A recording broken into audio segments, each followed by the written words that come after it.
Welcome again to Joe Stunner Boxing. Bit of a sad one today because I read an article a few days ago. Antwun Echols, the middleweight, super middleweight contender from the late 90s, early part of the 2000s, he passed away.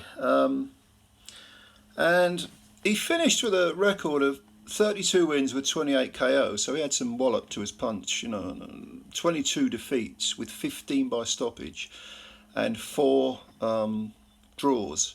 Now that doesn't tell anywhere near the real story of Antwun Echols, because 32 wins, 22 defeats, 15 by stoppage and 4 draws. At one point he was 27 wins, three defeats and 1 draw. And only one of those was by stoppage, one of those defeats, but he still had most of his wins were by knockout. He went down the journeyman route eventually. He actually finished his career in 2016 with a 1-round knockout loss, but he lost, 12, 15 fights in a row, just picking up paychecks. Must have needed the money. But go back to the like I say, the late 90s to sort of early 2000s, and he was just a genuine contender and an exciting one as well. Very, very exciting fighter to watch. He actually lost his first ever fight, his debut, to Anthony Ivory, who a lot of you may know is I hate that expression, but he was a journeyman. And Anthony Ivory finished I think he had 78 defeats and 32 wins, 6 draws. I looked up his record on Boxrec. I'm not doing that one from memory.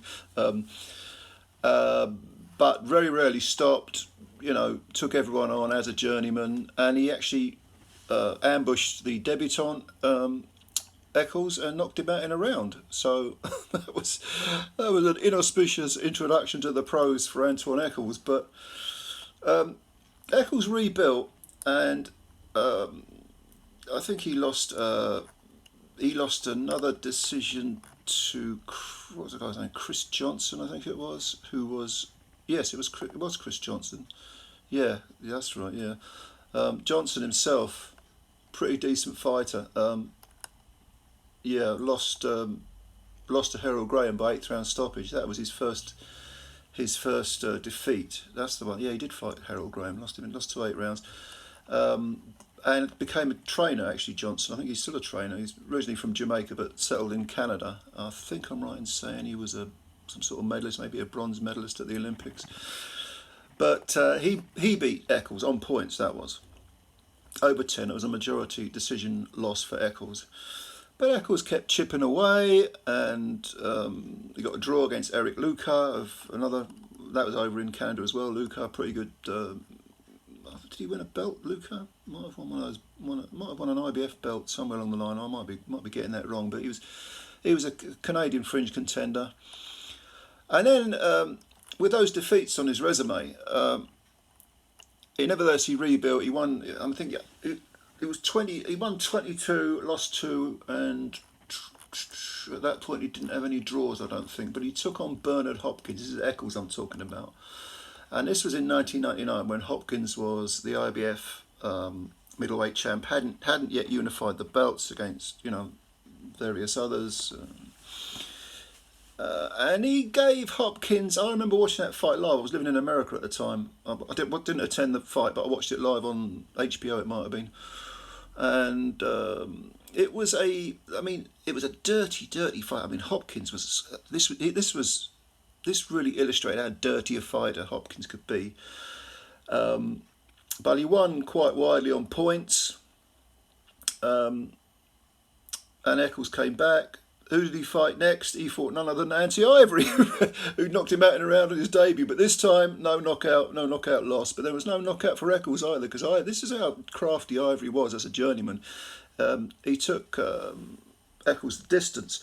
But what Echols was really looking for was a rematch with Hopkins, and he got it. The 1999 was the first fight. In 2000 he got the rematch, and he got stopped in 10 rounds, and that was a dirty fight as well. Jesus Christ.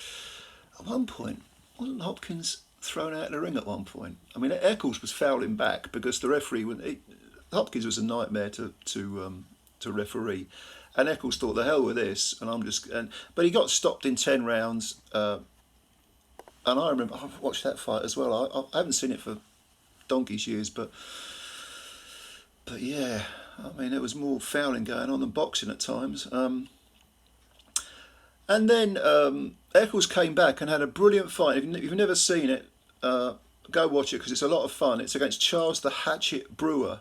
And Eccles was down 3 times in the second round, got up, came back. I mean, he's a huge banger, Eccles. He really could punch hard. And this was when he was at world level and still had ambition. And he ended up stopping Brewer in the 3rd round, but it was very controversial, if I remember rightly. And Brewer was like incensed because he thought, I had him over 3 times in the 2nd round, and then when I get in trouble, and he was in trouble, Brewer, he was another hard hitter with not a great chin. Brewer said, I get in trouble and you stop the fight. And I remember thinking, the consensus was certainly amongst the commentary team and from myself, I was watching it, that it shouldn't have been stopped. And Brewer actually went on to win the IBF super middleweight title, was it? Or middleweight? No, super middleweight title, wasn't it? But that one was actually at super middleweight because Eccles decided to come back at 168, having failed twice against Hopkins at 160. He put together a string of wins, and no great killers. I mean, he beat Richard Grant, who was a fringe contender, Kabiri Salem, who was another fringe contender. And then he eventually went over to Australia and fought Anthony Mundine. And this was when Mundine had only 1 defeat, which I think was to Sven Otka. And that was for the vacant WBA super middleweight title. And he lost to Mundine on a 12-round unanimous decision. But if I remember right, that wasn't a very entertaining fight. And I remember it being close. Now, when I say it was close, with entertaining fights, you tend to sort of nod off and you're not really paying attention. You just sort of think, you're going through the motions. But if that's the fight I remember, yeah, it was a close one. But nevertheless, Mundine won the fight. Eccles had lost his 3rd world title shot, 2 to Hopkins and now 1 to Mundine. And then his career sort of petered out. He had a couple of wins over lesser lights. I think Ross Thompson was one of them. And then he started losing, quite regularly. There were a few draws in there as well. I know he drew with Ruben Williams, a split draw over 12 for some insignificant belt. He lost to Kingsley Akeki, who at the time was, I don't think he was undefeated, but he had a good record, like 22 wins and 1 draw. And then he lost, this Eccles lost to Fulgencio Zuniga over 10.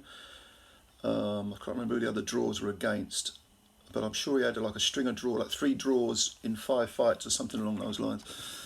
And Peter Quillen was another of his opponents, and he lost a unanimous decision there. But then he started losing regularly. Then he really started to lose, and he got stopped by Roman Kamazin. Who else did? Caleb Truax, I think, outpointed him. That's how old Caleb Truax is. He lost recently at the weekend. Actually, it was he lost on points. He's 39 now. But we're coming into this was around about 2010 or 2011, and he just started to lose regularly, and a lot of them were by knockouts. He was just making money off his name, and he ended his career with, I think, something like 15 defeats, 1 win and 1 draw or something along those lines. But it doesn't tell the story of Antwun Echols, who, as I say, passed away only a few days ago. He was at his peak a very exciting, hard-punching fighter, and it's kind of like Simon Brown in the welterweights. He ended his career with a string of defeats against people who wouldn't have lived with him. But Antwun was just picking up paychecks, really. It's a great shame. So yeah, I just thought I'd have a mention there, go through a few memories. Antwun Echols, I do remember him at his peak. He was very, very good. I remember thinking early on in his career he's going to win a world title and dominate, but it didn't work out for him. I suppose with Hopkins on the scene that weren't going to happen. Yeah, R.I.P. Antwun Echols. So do you remember Antwun? If so, leave your memories below, and thanks for listening. subscribe to the channel, hit the like button, do all that good stuff. Catch you later. Bye for now.